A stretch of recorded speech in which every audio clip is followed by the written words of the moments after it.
Hey crew, it's Pitt and I'm back with some more Esoterica. Today we are going back into the works of Charles Haanel. This is the Master Key System. We are reading aloud and discussing as we go along the various points that are brought to light by the text.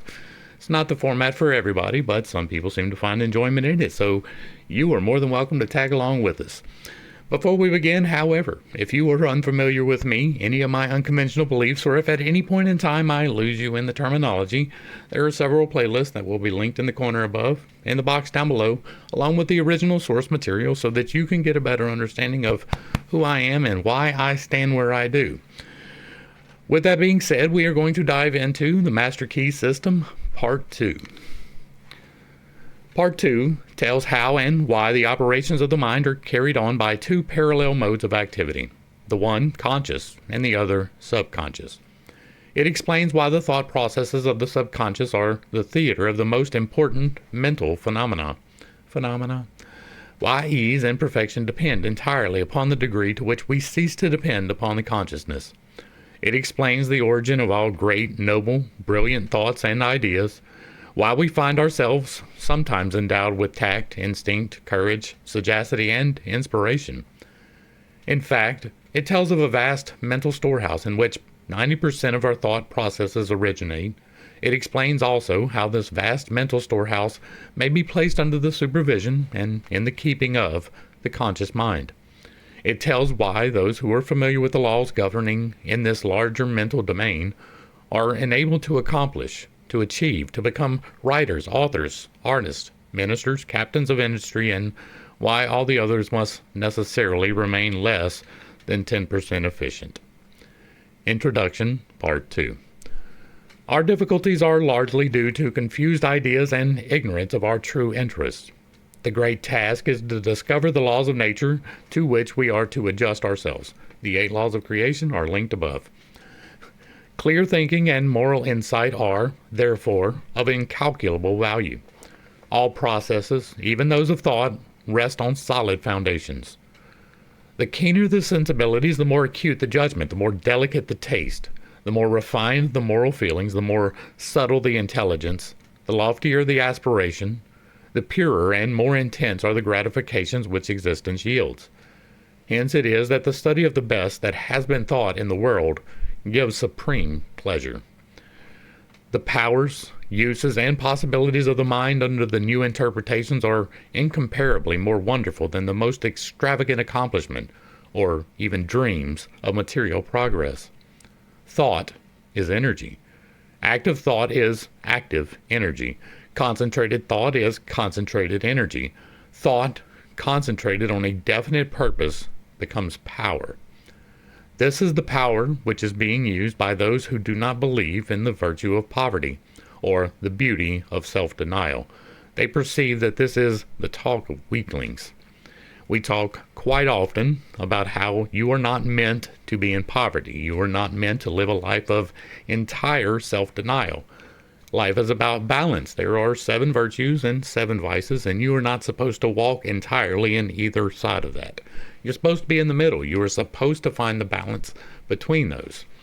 Charity and greed is one of those axles, right? And you're supposed to be in the middle. You're not supposed to be so greedy that you accumulate things simply for the sake of accumulating them, with no expectation of giving away anything or holding on to things beyond the point of usefulness. But you're not supposed to be in poverty either, walking around selling everything that you own and giving it to the poor. And anyone who tells you that is holding you back from something. You are meant to accomplish things. You are meant to own things. We are here to learn and to grow and to experience. And part of that is having possessions. Now, some very few people are indeed called to give away everything. That is part of their experience in life. There is an exception to every rule, right? The rule is you are meant to be in balance. You're not meant to be living in self-denial and not partaking of any of the vices, or living in self-denial and partaking exclusively from the virtues. It is supposed to be a balance in life, not exclusion. The ability to receive and manifest this power depends upon the ability to recognize the infinite energy ever dwelling in man, constantly creating and recreating his body and mind, and ready at any moment to manifest through him in any needful manner. In exact proportion to the recognition of this truth will be the manifestation in the outer life of the individual. Part 2 explains the method by which this is accomplished. Part 2. The operations of the mind are produced by two parallel modes of activity, the one conscious and the other subconscious. Professor Davidson says, "He who thinks to eliminate the whole range of mental action by the light of his own consciousness is not unlike one who should go about to illuminate the universe with a rushlight." Okay, that's a little bit interesting, right? Who thinks to illuminate the whole range of mental action by the light of his own consciousness, right? That is denying the subconscious. Right? The subconscious works whether you believe in it or not, whether you agree with it or not. It is happening all of the time. Whenever you look at something and you have an instinctual reaction, that is the subconscious working. It is also the point where creative efforts come from. If you were unaware, I've written a book. Don't bother looking it up. It's not great. But the inspiration for that came through me more than it came from me. I came up with the general concept, but the actual fleshing out of the world came through me. And the same is true with my video game that I'm building that I keep pointing at like y'all can see it.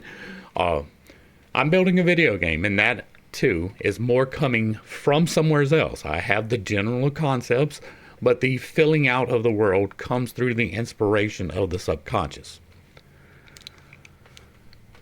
The subconscious logical processes are carried on with a certainty and regularity which would be impossible if there existed the possibility of error. Our mind is so designed that it prepares for us the most important foundations of cognition, whilst we have not the slightest apprehension of the modus operandi. And that is in part true, right? Sometimes you don't know why your subconscious thinks things, and other times you do. The subconscious mind, like a benevolent stranger, works and makes provision for our benefit, pouring only the mature fruit into our lap. Thus, ultimate analysis of thought processes show that the subconscious is the theater of the most important mental phenomena.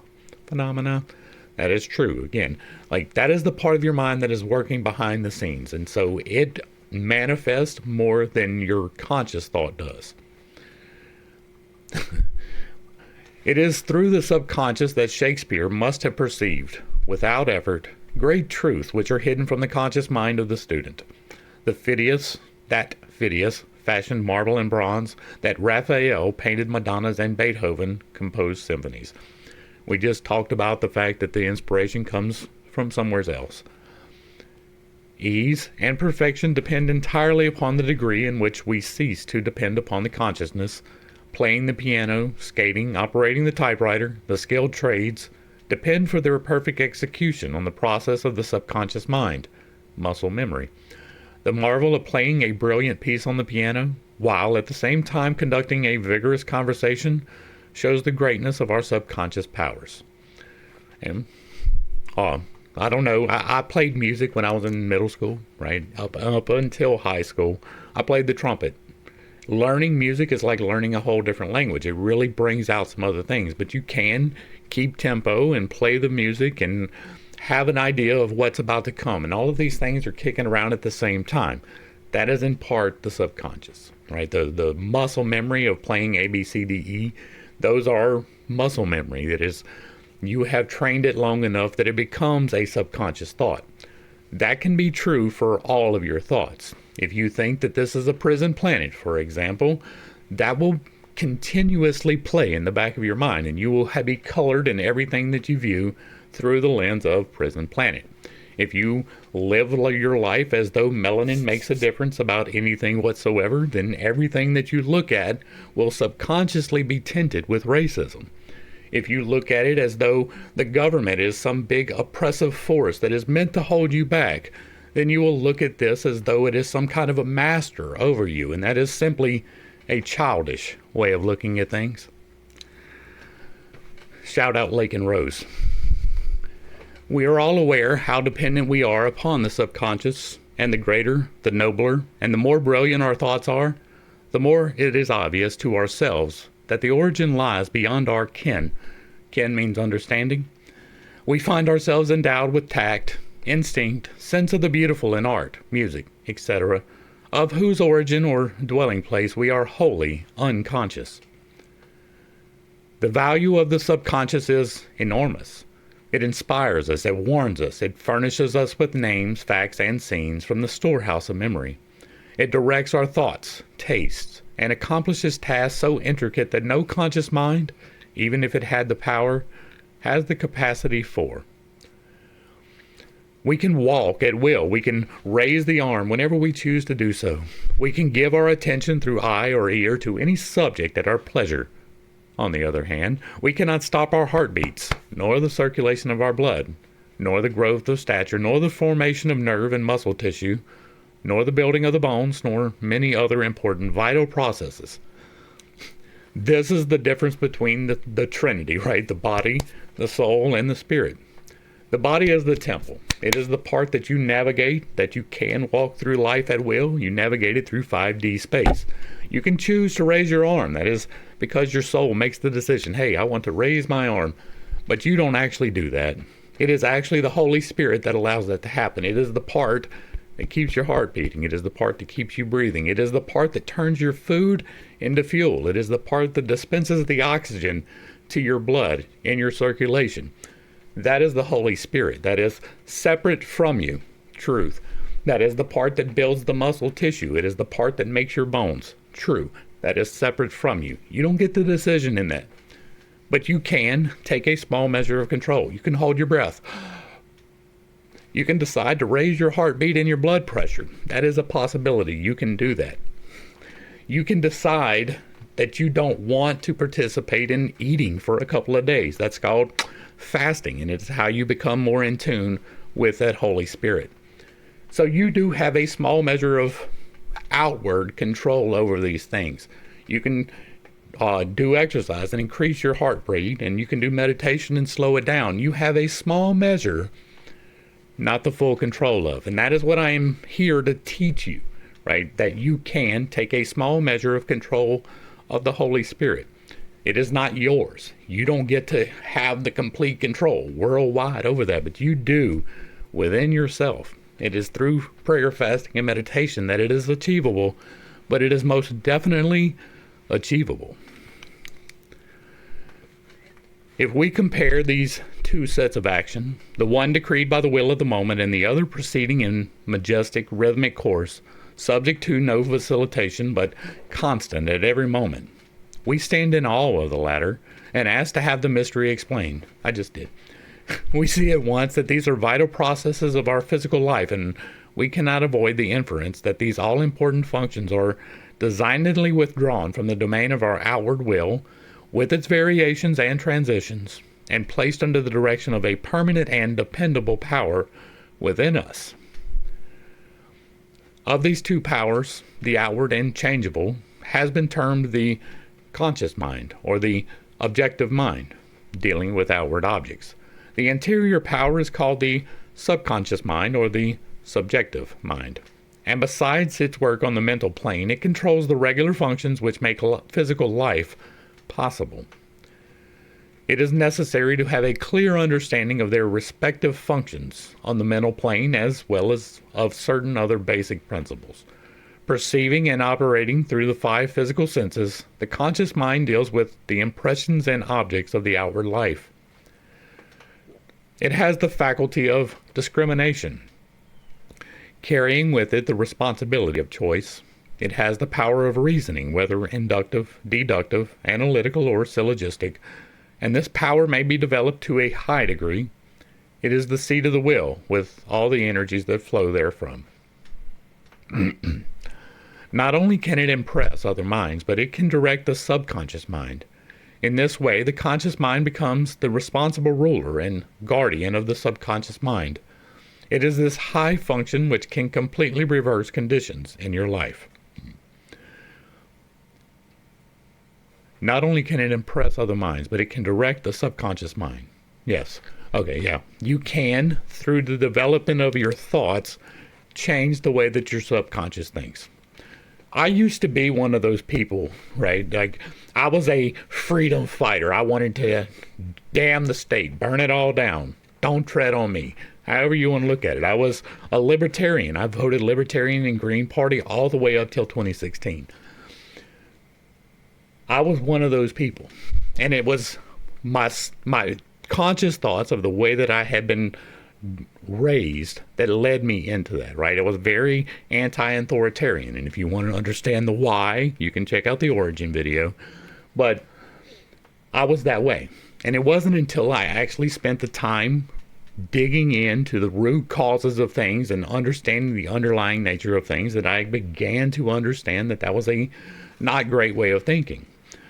But regardless, I had that lens on, and so I looked at things through that lens. And until I consciously changed my objective mind to think about the freedom that is endowed to us, right? In a large part that came after the Bible study and during the Bible study. But it wasn't until I changed my thought processes that I really understood how much of a victim mentality that truly was. I was blaming the government for things that I wasn't doing. I was blaming the government for things that I was doing. I was blaming someone else for the things that I was responsible for. And so by taking responsibility for myself and those around me, I was able to change my conscious thoughts. And by changing my conscious thoughts, I was able to change my subconscious thoughts. It takes time. It is not an immediate thing, but it does indeed help you remove them glasses that keep you blinded to the realities of the situations. It is often true that conditions of fear, worry, poverty, disease, inharmony, and evils of all kinds dominate us by reason of false suggestions accepted by the unguarded subconscious mind. That is what I was just talking about. All this, the trained conscious mind can entirely prevent by its vigilant protective action. It may properly be called the watchman at the gate of the great subconscious domain. One writer has expressed the chief distinction between the two phases of mind thus: conscious mind is reasoning well, subconscious mind is instinctive desire, the result of past reasoning will. And again, that is what I was just talking about. The subconscious mind draws just and accurate inferences from premises furnished from outside sources. Where the premise is true, the subconscious mind reaches a faultless conclusion. But where the premise or suggestion is an error, the whole structure falls. The subconscious mind does not engage in the process of proving. It relies upon the conscious mind, the watchman at the gate, to guard it from mistaken impressions. Receiving any suggestions as true, the subconscious mind at once proceeds to act thereon in the whole domain of its tremendous field of work. The conscious mind can suggest either truth or error. If the latter, it is at the cost of wide-reaching peril to the whole being. The conscious mind ought to be on duty during every waking hour. That is impossible when the watchman is off guard, or when his calm judgment is suspended under a variety of circumstances. Then the subconscious mind is unguarded and left open to suggestion from all sources. During the wild excitement of panic, or during the height of anger, or the impulses of the irresponsible mob, or at any other time of unrestrained passion, the conditions are most dangerous. The subconscious mind is then open to the suggestion of fear, hatred, selfishness, greed, self-depreciation, and other negative forces derived from surrounding persons or circumstances. The result is usually unwholesome in the extreme, with effects that may endure to distress it for a long time. Hence, the great importance of guarding the subconscious mind from false impressions. And this is especially true, right? There is a very, very real reason why everything you see on the television is meant to evoke an emotion within you, right? You see something and it is meant to evoke fear most of the time. Like when you're watching the news, they're trying to have you fearful. Whenever you watch the propaganda that they call television. They are trying to manipulate that subconscious mind. That is really why the tell lie vision is programming your mind.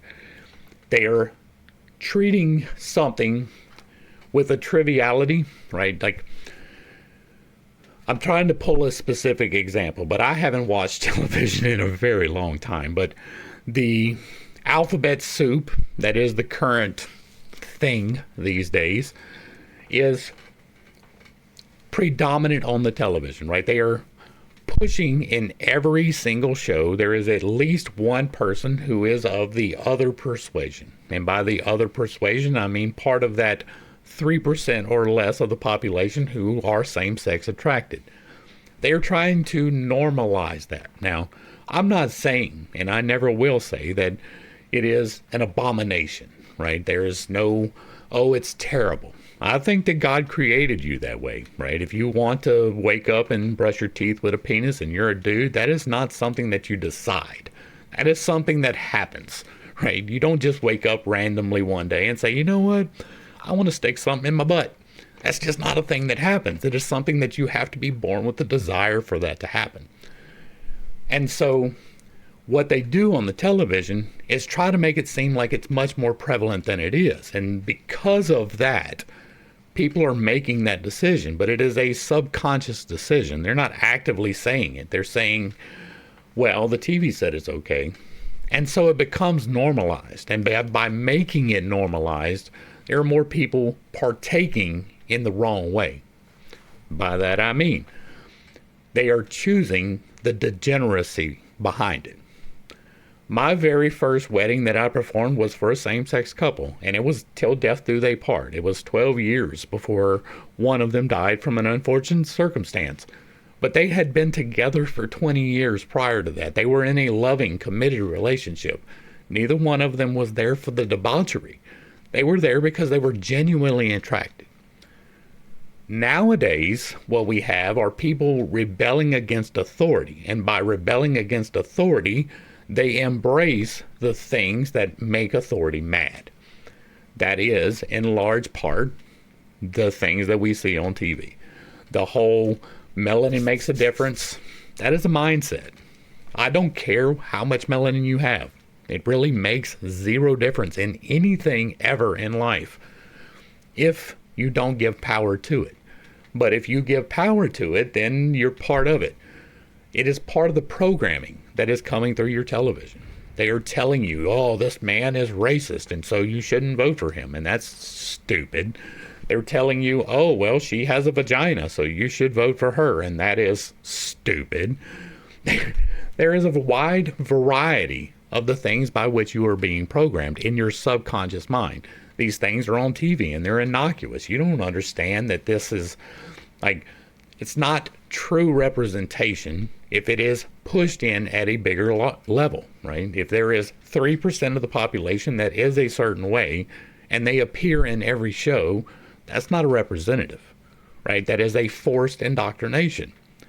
And again, I don't care what you, as an adult, do with your body. I don't care who you share your genitals with. I don't care what clothes you put on. I refuse to participate in the pronoun bullcrap. And if you look like me and you're wearing a dress, you're still going to be called sir. That's just how life is. I don't play with unreality. I play with what is really here. And what is really here is dude, right?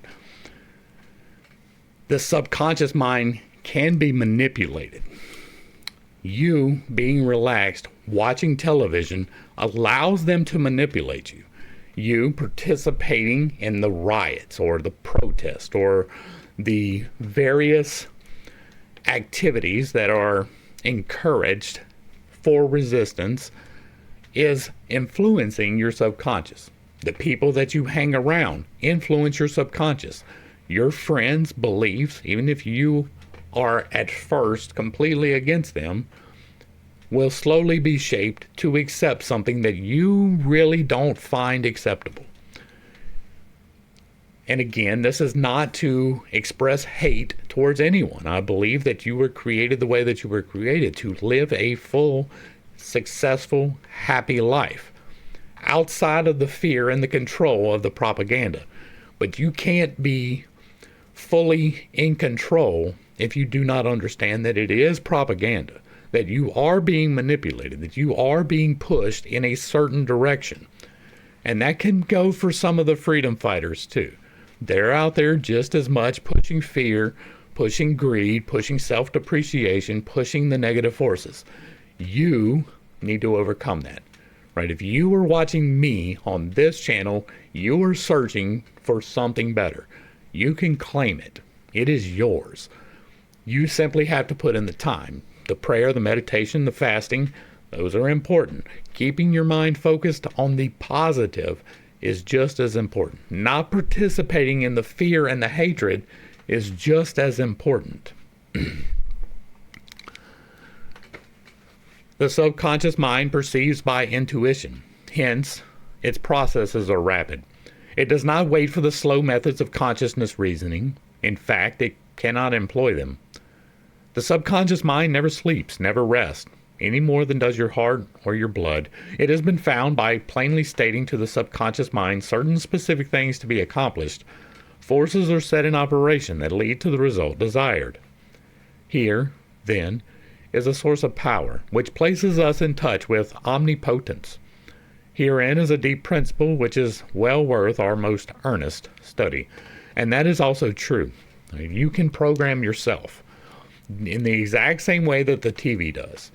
If you create videos and you talk about the things which you wish to pull into your life and you put those videos on when you go to sleep, you will program yourself to accomplish those things.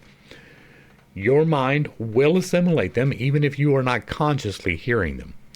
And if you go to sleep and you're playing music that is detrimental to your well-being, guess what you're doing as well? The operation of this law is interesting. Those who put it into operation find that when they go out to meet the person with whom they anticipate a difficult interview, something has been there before them and dissolved the supposed differences. Everything is changed. All is harmonious. They find that when some difficult business problem presents itself, they can afford to make delay, and something suggests the proper solution. Everything is properly arranged. In fact, those who have learned to trust the subconscious find that they have infinite resources at their command. That is in part the manifestation, right? You get to choose the direction you want your life to go in. You are here on a voluntary basis to experience life, and you get to decide in which direction it goes once you are responsible for yourself, right? You kind of do when you're a kid. You get to choose whether you want to study and learn. You get to choose whether you want to participate in athletics and strengthen yourself, or if you want to learn an instrument and work on your mental acuity and learn a new language. You get to choose those things as a kid. But once you're really an adult, once you are in responsibility mode and you have responsibility for yourself, then you can direct your life. You get to say, you know what, I want to try this job. And so you can go and try the job. And if it doesn't work for you, you can go and do something else. You can formulate for yourself the direction in which you wish to go. By doing so, writing it down, speaking it aloud, you are programming your subconscious mind. So when I tell you to take those steps, that is why. It is to reinforce to yourself. When you say your I am statements, which you should be doing every single day, when you say the I am statements, it is doing the same thing. You are programming yourself to be the things that you are saying. I am successful. I am a healer. I am a teacher. I am a counselor. I am an employer. I am is the most important statements that you can make. It is reinforcing to your subconscious the direction you want your life to go. Make the decisions and then take the actions which are necessary to allow those decisions to come to fruition in your life. So it is not enough to say, I want to be successful, and then just sit on your ass and do nothing. You have to take directions. You have to take the steps. It is more important that you write out where you want to go and speak it aloud, because that is how you create your reality. If you are saying that you are going to be a successful businessman in this specific business, it will happen. You will teach yourself to take those steps, but you have to take the action. It is not going to happen on its own. You get to choose the direction in which you are going. The subconscious mind is the seat of our principles and our aspirations. It is the fount of our artistic and altruistic ideals. These instincts can only be overthrown by an elaborate and gradual process of undermining the innate principles. The subconscious mind cannot argue controversially. Hence, if it has accepted wrong suggestions, the sure method of overcoming them is by the use of a strong counter-suggestion, I am, frequently repeated, which the mind must accept, thus eventually forming new and healthy habits of thought and life, for the subconscious mind is the seat of habit. That is true. That which we do over and over becomes mechanical, muscle memory. It is no longer an act of judgment, but has worn its deep grooves in the subconscious mind. This is favorable for us if the habit be wholesome and right. If it be harmful and wrong, the remedy is to recognize the omnipotence of the subconscious mind and suggest present actual freedom. The subconscious, being creative and one of our divine source, will at once create the freedom suggested. Now, it will not be at once. Be very clear about this. Manifestation is not an immediate process. We talk about manifestation all the time. The Infinite Integration playlist will help you to do that in your life, but it is not something that happens overnight. This cyst in my throat took months to get rid of. This healing in my shoulder took months to happen. It took weeks once it started happening for the pain to go away, right? It was not a pain-free process for either one of them. It was not a hiccup-free process for either one of them, but both of them happened, right? There are other changes that I can't even talk about for a reason, but I have affected healing in my life through the things that I tell you. But it is so vitally important to understand that not only will it not be immediate, but you will be met with immediate resistance. When you attempt to change your life in the direction that you want it to go in, the things that you don't want are going to magnify themselves. Your temptations will be more. Your trials will be more.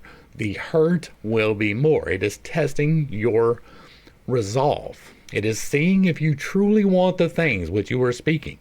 And if you do, and you make a habit out of doing it, that's why I tell you to say your I am statements every day. If you make the habit out of doing it, then you train your subconscious mind to do it. It is not at once. That is something that you need to latch onto. Understand fundamentally inside of yourself. It will not be immediate. And if you are manifesting anything immediately, it is almost certainly coming from the wrong source, and you need to check the motivations immediately. Fall back to the 8 laws of creation. Make sure that you are in accordance with those before you are doing manifestation practices. Those motivations are vitally important, vitally important. I cannot emphasize enough how the 8 laws of creation are vitally important for manifestation. Your motivation must be correct, and it will not be at once. To sum up, the normal functions of the subconscious on the physical side have to do with the regular and vital processes, with the preservation of life and the restoration of health, with the care of offspring, which includes an instinctive desire to preserve all life and improve conditions generally. On the mental side, it is the storehouse of memory. It harbors the wonderful thought messengers who work unhampered by time or space. It is the fountain of the practical initiative and constructive forces of life. It is the seat of habit. On the spiritual side, it is the source of ideals, of aspiration, of the imagination. It is the channel through which we recognize our divine source, and in proportion as we recognize this divinity, do we come to an understanding of the source of power. Someone may ask, How can the subconscious change conditions? The reply is because the subconscious is part of the universal mind, and a part must be the same in kind and quality as the whole. The only difference is one of degree. The whole, as we know, is creative. In fact, it is the only creator there is. Consequently, we find that the mind is creative, and as thought is the only activity which the mind possesses, thought must necessarily be creative also. But we shall find that there is a vast difference between simply thinking and directing our thought consciously, systematically and constructively. When we do this, we place our mind in harmony with the universal mind. We come in tune with the infinite. We set in operation the mightiest force in existence, the creative power of the universal mind.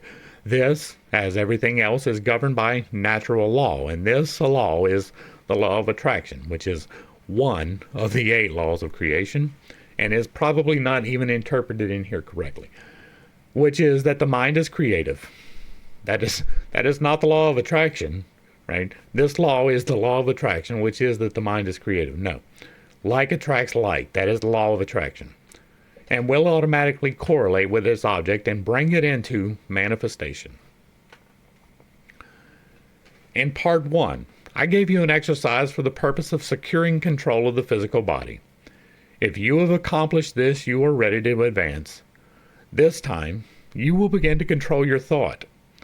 Always take the same room, the same chair, and the same position, if possible. In some cases, it is not convenient to take the same room. In this case, simply make the best use of such conditions as may be available. Now, be perfectly still as before, but inhibit all thought.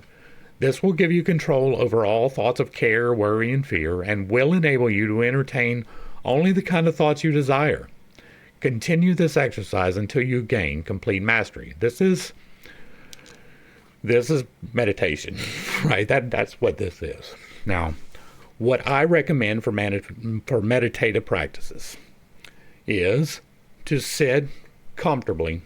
It doesn't have to be in the same place, but the familiarity of being in the same place is a reinforcement, right? I tend to sit in one spot out in my yard when I can, when it's warm. I put my feet on the ground, barefooted. I sit and I do my meditation. But that's not even necessary, right? You can do that in a room. You can do it in a closet. You can do it walking down the street. It is much harder to do it moving until you have practiced at it, but you can meditate while moving. It is the stilling of the mind. I tend to focus on the breathing, as many people recommend, simply because that is to distract you from your thoughts, right? That is the entire purpose of the breathing exercises. There are some that are specifically directing energies, right? Some of the Ram Haas things. They are directly changing the way that the energy flows within you. I don't mess with those a whole lot. I do my manipulation through instinct. I start off with prayer, right? I take my breath, and then I am thankful. I thank God for my wife and my children, for my home and my provision. I thank Him for my toils. I thank Him for my trials. I thank Him for the lessons that I learned. I try to be thankful for every single thing that I can possibly think of. And then I ask for what I want. I want to be a leader. I want to be a counselor. I want to be a healer. I want to be an employer. I want to be the example of ethical capitalism. I don't believe it has been implemented. And then I shut up. I sit there in silence. I breathe and focus on my breaths until I'm no longer thinking about my breaths. And then the light starts to unfold. When the light starts to unfold, don't do anything. Just let it unfold for a while. Let your eyes adjust to the light. Now, you're doing this with your eyes closed. It can be in a dark room, but that light is coming. It is blinding. It is overpowering. It will try to distract you. If you can maintain your composure and keep yourself centered and not thinking the active thoughts, then the light will slowly take control of the entire field of vision. And then you can move the light consciously. That is my meditative process. I try to do that every day. It doesn't happen every day. When I do my walk, it happens, right? So When I sit down outside, that's not an everyday thing. Well, I do my walk every single day. I have every single day that it is not raining so hard that I can't walk since December 31st of 2019. And on that walk, I meditate. I say my prayers. I say my gratefulness. And then I walk in the oneness is what I call it. It is breath control. I take my tongue and I stick it back on my uvula to help activate my throat. I flex my chakras as I am walking. I raise the energy up into my heart and down into my heart, and I push it out into my divine aura. And then I walk in that, completely thoughtless, looking at the subtle energies around me. I can see the subtle energies in the tree. I can activate what somebody else calls a secretion, and reality changes. You can do all of that. But it takes practice. And this is a good place to start, right? Sit alone, quietly. Play some music if that helps. There are a lot of different sounds that can help you. I got a friend of mine for the channel at Lemuria. She has some of the stuff on her channel. I'll try to remember to link that down below. Some meditative sounds that you can play to help the light appear and help you to learn to direct the light. It is important when the light first appears to allow yourself to acclimate to it. It is an overwhelming thing. It is frightening for some people. And you need to, for the first couple of weeks, all you're really going to do is be noticing the light. You're going to be allowing it to take over. And that is a process that is going to take some time. Sit in meditation. It is a vitally important part. Prayer, fasting, and meditation are vitally important if you want to manifest in your life. You cannot cut out any single one of those. They are all vitally important. Now, if you have problems like hypoglycemia or diabetes, fasting can be an issue for you. I understand that. Take the proper precautions. Do what you can. Cut back on your intake if you can't completely cut it out. The deprivation of your body refines your thoughts. It is a absolute fact. This will happen. And this is not medical advice, but once you start doing that and cutting back on your intake, making sure that you're healthy, your body will adjust. I'm not saying that you will be healed from those various blood sugar issues, but you may be inestimably helped in those blood sugar problems. And that is through fasting. But make sure you're doing it safely. I'm not trying to get anybody hurt here, right? But it is a vitally important part of the process. You cannot do the entirety of it without it. It is not a thing. I don't know whether he's going to get into that or not. He seems to be more on the physical side than I'm on the more spiritual side of this. But we are not completely apart on this, right? Forming your subconscious thoughts is an active process. You have to change the way you think actively in order for your subconscious to be changed. But definitely take the time to meditate. You will not be able to do this for more than a few moments at a time, but the exercise is valuable because it will be very practical demonstration of the great number of thoughts which are constantly trying to gain access to your mental world. And again, this is a process. Right away, it is not going to happen. Right? When you first start meditating, it is going to be extremely difficult to still your conscious thoughts.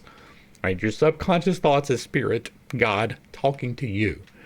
Those are still going to show up. Hear them and let them go. That is a process. That is part of the process. And when you start, you're not going to be able to do it very long. Eventually, you will be able to do it longer. In part 3, you will receive instructions for an exercise, which may be a little more interesting, but it is necessary that you master this one first. Part 2 questions. What are the two modes of mental activity? Conscious and subconscious. Upon what do ease and perfection depend?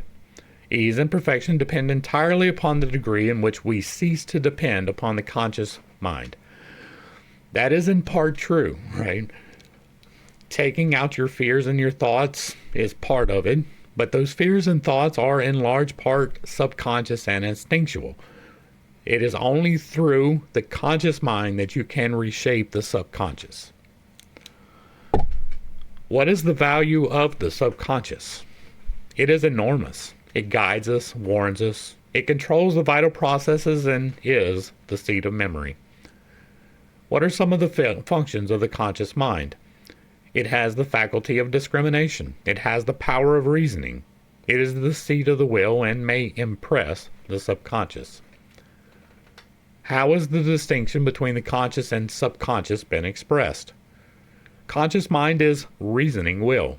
Subconscious mind is instinctive desire, the result of past reasoning will. Yes. What method is necessary in order to impress the subconscious?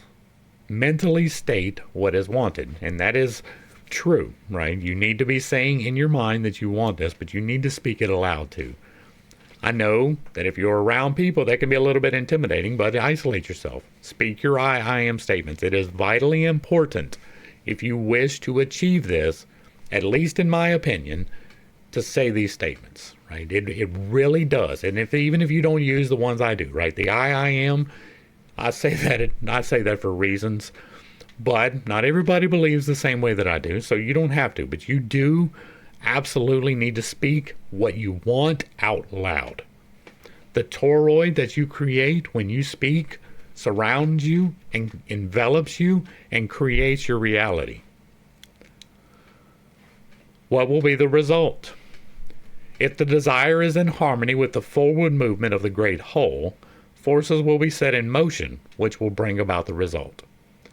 What is the result of the operation of this law? Our environment reflects conditions corresponding to the predominant mental attitude which we entertain. What name has been given to this law? The law of attraction. No. How is the law stated? Thought is a creative energy, and it will automatically correlate with its object and bring it into manifestation. Now, the reason I say no is because the law of attraction is simply like attracts like. Things that are similar will tend to cluster. This is one of the immutable facts. And so your thoughts being directed in the right way will do it, but the law of attraction is really beyond just your thoughts. It happens on a fundamental level. It is the basics of chemistry. It is the basics of physics.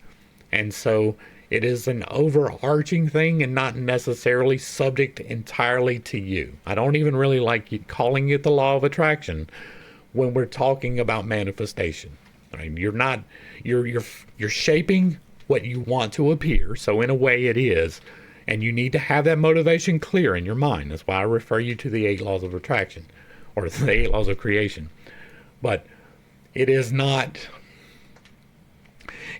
what the books that are out there have played it out to be, right? And hopefully, as we go along, that becomes more and more clear. You do get to choose. You do have an active part, and so you should be doing it. Cause and effect is as absolute and undeviating in the hidden realm of thought as in the world of visible and material things. Mind is the master weaver, both of the interior garment of the character and the outer garment of circumstance. James Allen. Advice. Remember, fully to understand grand and beautiful thought requires, perhaps, as much time as to conceive it. That is true. Right? You have to spend the time to understand the reasons behind things. And I don't emphasize that enough. It is not enough simply to believe something. You have to understand why you believe it. You have to understand the fundamental mechanics that make up that thought. Right? If you believe that a color makes a difference, then you haven't spent time in that. God created everybody. Everybody is a child of God. Therefore, we are all exactly equal. This makes no difference. This makes no difference. What makes a difference is how you apply that in your life. And understanding the fundamentals behind why you think the way you think will help to shape the way you think. If you wish to enjoy the utmost practical benefit from the Master Key, go slowly. And again, I am not doing that. I am already doing the things that he is talking about. I am already manifesting into my life. So transfuse into your mind the contents of one part only each week for 24 weeks. Realize the meaning of every phrase. Consult the Master Key constantly as your perpetual help and stimulus. Each time you read a work, you will get a better understanding of the eternal cosmic principles. Tell others of the Master Key so that more and more people may reciprocate with you as conscious adepts in harmony. And this part right here is part of why I'm doing what I am doing. Right? We're explaining and discussing as we go along the topics that are brought to light. That is so that more people are able to do this in an effective manner. There are a lot of people who have done this. There are people who have been successful, but it is not nearly as many people as have studied it. There are all kinds of people who bought the secret and are living in abject poverty, right? They are not applying the things correctly in their life. There are people who have followed the Master Key system with the same result. And the various other law of attraction teachers out there are teaching you to do things that may or may not even be part of their life. I am open, right? I'm an open book. You can go through all of my videos. We're getting close to 3,000 of them now, including the reaction videos and the shorts. But you can go through there and you can find pretty much anything about my life. You can see through these videos how my life has changed in the last 4 years, right? This removal of the cyst, that's one of the visible signs. The healing in my shoulders is a little less visible because we didn't really talk about that when we started this. But the thing in my throat, that is definitely something that you can go back and investigate yourself. When I started this, we wasn't talking about manifestation. We were dealing with depression and addiction. We were talking about anxiety through reaction videos, right? My reaction videos are not like other reaction videos. I don't just sit there and ooh and ah. I don't deal with things that are of the world that will pull you down. My whole goal was to help people to raise up. But if you go back to my beginning videos, even the ones where I was more political, and I was a lot more political back then, you can hear when I speak the rasp in my voice. You can hear how high I had to bring my voice in order to be heard. And you can hear by the end of 15 minutes, my voice was dead. Nowadays, we're up with 52 minutes right now. And I'm still good. I can go for another hour, and I'm going to after this, right? We'll do another video after this, and then maybe I'll do another one. Sometimes it is up to 4 hours a day I'm able to talk. And I can talk more, right? I'm trying not to overstress it and overtax my voice, but the manifestation is happening every day.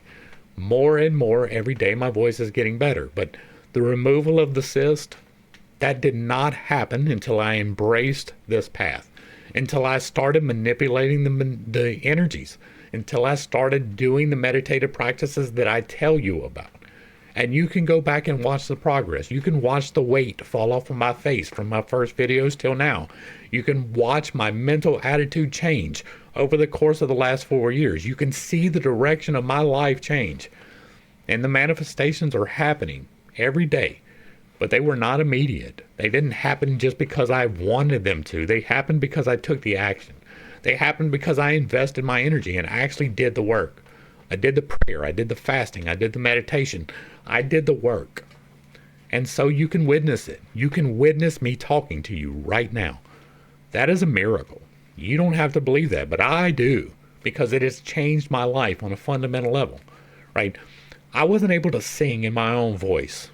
I wasn't able to, I used to call my children to supper with, "Oh, children," and you could hear it throughout the house, and I had to stop because you couldn't. You couldn't hear my voice 10 feet away if I was screaming as loud as I could. You couldn't hear me in the manner that you could now. But that has changed through manifestation. I have changed through manifestation. And I'm trying to help you to find that. I am doing the master key so more people can do that. I am going to do other works so that more people can do that. The Esoterica playlist is dedicated to that. The Infinite Integrations playlist is for that. That is why we do it. Hopefully I brought a little bit of enlightenment and not too much confusion to a not too difficult subject, right? The subconscious mind is a thing. You can shape the way that it thinks, but that is through your conscious effort. You have to change the way that you think consciously. That involves realizing why you think the way that you do, understanding the underlying principles of your thoughts, whether they are valid or not. You have to logic check that. And then correcting your conscious thoughts will make your subconscious fall in line. That will attract the like, right? When your conscious is like you want it to be, it will make your subconscious like. And that's where we're going to wrap it up. If you like what I'm doing over here, let me know down below. Give me a like, share, and a sub. Throw me a comment if you agree or disagree. If it remains respectful, it gets to remain up. And if there is something along these lines that you would like to see, leave that in the comments as well, and we will put it on the list. To the crew, thanks for hanging out. I appreciate every single minute that you are here with me, and I am praying for you every single day. Until next time, I love you. God loves you. You are perfect, whole, and complete, just the way that you are. And this has been Pitt's Take. Peace.